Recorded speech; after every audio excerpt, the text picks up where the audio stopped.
दोस्तों नमस्कार।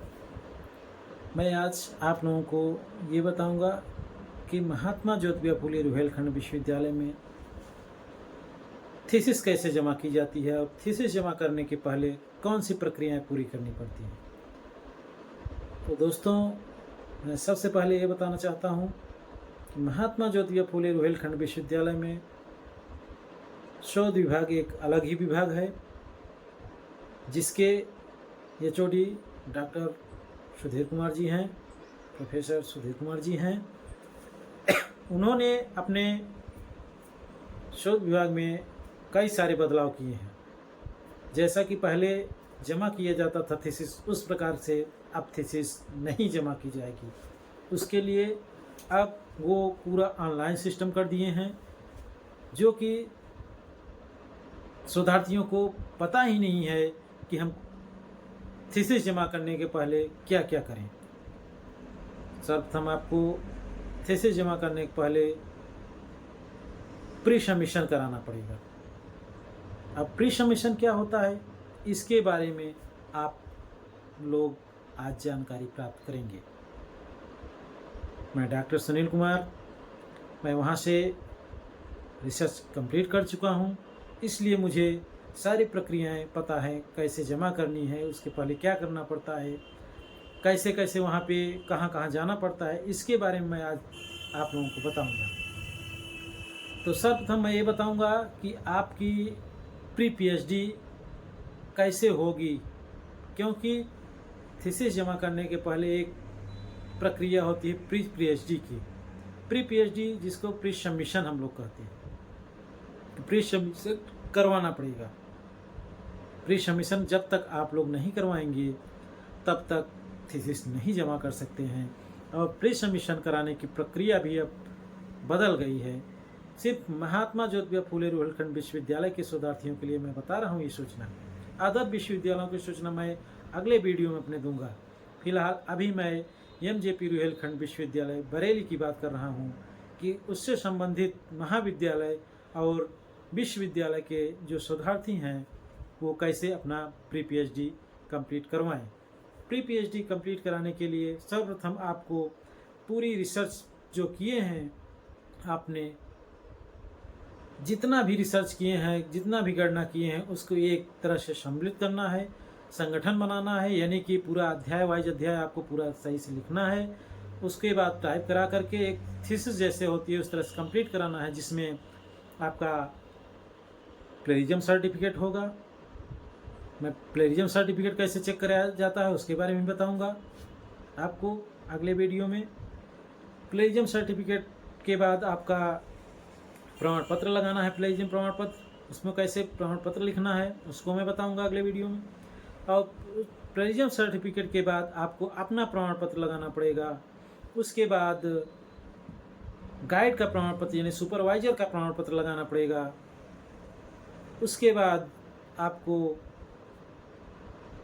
आभार लिखना पड़ेगा। आभार के बाद भूमिका, भूमिका के बाद विषय अनुक्रमणिका, उसके बाद आपका अध्याय शुरू हो जाता है। फिर लास्ट में आप सेमिनार सर्टिफिकेट लगाएंगे। वो भी 2 सेमिनार सर्टिफिकेट अलग अलग होने चाहिए, वो भी लगने चाहिए आपके पीएचडी समय के। और उसके बाद 2 रिसर्च पेपर भी होना चाहिए। रिसर्च पेपर इस तरह का होना चाहिए जो पीयर रिव्यूड हो या यूजीसी केयर लिस्टेड हो। इसके बारे में मैं अगली वीडियो में अच्छे से विस्तार से बताऊंगा, इन सारे सर्टिफिकेट के बारे में।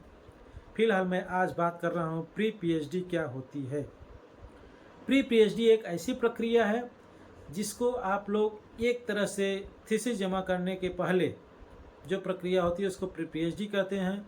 ये आपके महाविद्यालय में या विश्वविद्यालय में जो होंगे रिसर्च कर रहे होंगे उनको विभागाध्यक्ष द्वारा विभाग में कराया जाएगा।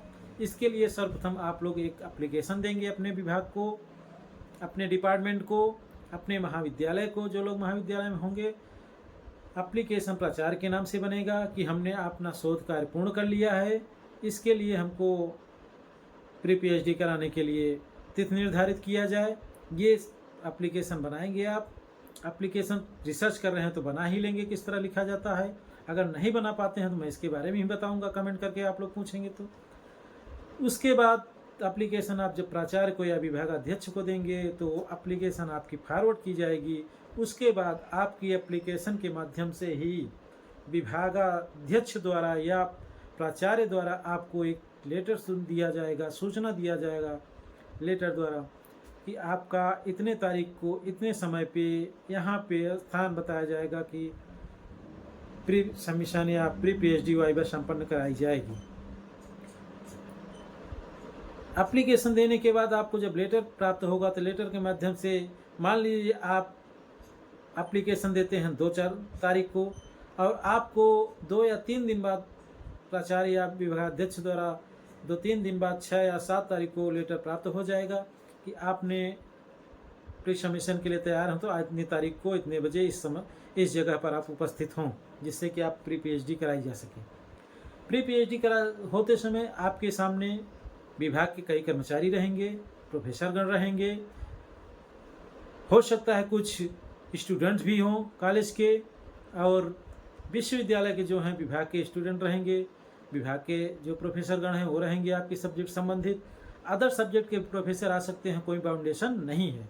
उसके बाद आपको वहाँ पे जिस प्रकार से वाइवा किया जाता है अपना एक सूक्ष्म तैयार करना पड़ेगा। सूक्ष्म यानी हर अध्याय से आपने क्या क्या उठाया है, क्या चीज़ें टॉपिक संबंधित आपसे हैं, क्या इंपॉर्टेंट चीज़ें हैं, उसको आपको बताना पड़ेगा। वाइवा जिस तरह का होता है, बीच बीच में आपको क्वेश्चन भी पूछा जाएगा, जो कि सामने बैठे हुए पर्सनगण जो हैं वो आपका क्वेश्चन पूछेंगे। क्वेश्चन का आपको जवाब देना पड़ेगा। अगर नहीं दे पाते हैं उसके लिए कोई बाउंडेशन नहीं है, लेकिन शोध कार्य आप करके आए हुए हैं तो ऐसा नहीं है कि आपको न मालूम हो, उसके बारे में बताना पड़ेगा। जैसे ही आप संपन्न होता है प्री पीएचडी वाइवा, जैसे ही संपन्न होगा यानी ख़त्म होगा, उसके 2 घंटे बाद या 3 घंटे बाद या उसी दिन या अगले दिन नेक्स्ट दिन आपको एक प्रमाण पत्र दिया जाएगा प्रधानाचार्य जी की तरफ से कि आपने अपना कार्य पूर्ण कर लिया है। उसके बारे में पूरा सब डिटेल बताया जाएगा कि हाँ पूर्ण कर लिया, आपका संपन्न हो गया है। आपको लेटर दिया जाएगा, जो कि लेटर आपको पूरी सुरक्षित रखना पड़ेगा। उसके साथ साथ आपको जो मैं लेटर बता रहा हूँ प्रमाण पत्र इस तरह से दिया जाएगा, ये आप लोगों का प्रमाण पत्र है जो कि प्रधानाचार्य द्वारा दिया जाएगा, आपका पूर्ण रूप से संपन्न हो चुका है। इसके साथ ही साथ आपको एक और लेटर दिया जाएगा जिसमें प्री पीएचडी वाइवा में जितने लोग उपस्थित रहेंगे उनकी साइन होगी, उनका हस्ताक्षर होगा। ये भी लेटर आपको साथ में ही लगाना पड़ेगा। और इसके पहले मैं बताया था जो प्रधानाचार्य जी की तरफ से जो लेटर प्राप्त होगा आपको सूचित करने के लिए लेटर ये होगा कि इतने तारीख को इतने समय पे इतने यहाँ पे जगह आपको प्रधानाचार्य की तरफ से एक लेटर जो जारी होगा, ये भी लेटर आपको रखना है। और ये भी लेटर रखना है जो प्रमाण पत्र दिया गया है प्रधानाचार्य की तरफ से कि आपका संपन्न हुआ, ये लेटर रखना है। उसके साथ साथ एक लेटर जो प्री पीएचडी वाइवा का लेटर है, इसको भी आपको साथ में रखना ही रखना है। और हाँ दोस्तों, मैं ये एक बात और बता दे रहा हूँ, ये लेटर के साथ साथ आपको एक नोड्यूज भी लेना पड़ेगा विश्वविद्यालय या पुस्तकालय द्वारा, और महाविद्यालय में पुस्तकालय द्वारा या महाविद्यालय विभागाध्यक्ष देंगे कि नोड्यूज पेपर की आपकी फीस कहीं नहीं बाकी है, विश्वविद्यालय में नहीं बाकी है, महाविद्यालय में नहीं बाकी है, वो नोड्यूज भी आपको रखना होगा साथ में। तो इस तरह से आप लोगों के प्री पीएचडी वाइवा संपन्न होगा। अब इसके बाद मैं आप लोगों को बताऊंगा कि ये लेटर कैसे अपलोड किया जाता है RMS-ID पे। RMS-ID क्या होती है उसके बारे में मैं बताऊंगा, जो कि हर विद्यार्थी को, हर शोधार्थी को शोध विभाग द्वारा दिया गया है। कैसे इसको खोलना है, कैसे अपलोड करना है अपने मोबाइल से, या कहीं साइबर कैफ़े भी अपलोड करा सकते हैं, उसके बाउंडेशन कोई नहीं है। लेकिन हाँ, ये ध्यान देना है कि आपके ही RMS-ID पे अपलोड होनी है। कैसे अपलोड करना है, इसके साथ साथ क्या क्या अपलोड करना है, इसके पहले क्या अपलोड करना है, इसके बाद क्या अपलोड करना है, इन सब बारे में मैं अगली वीडियो में बताऊंगा। दोस्तों, जो चीज़ें न समझ में आई हो आप हमें कमेंट करके बता सकते हैं, कमेंट करके पूछ सकते हैं।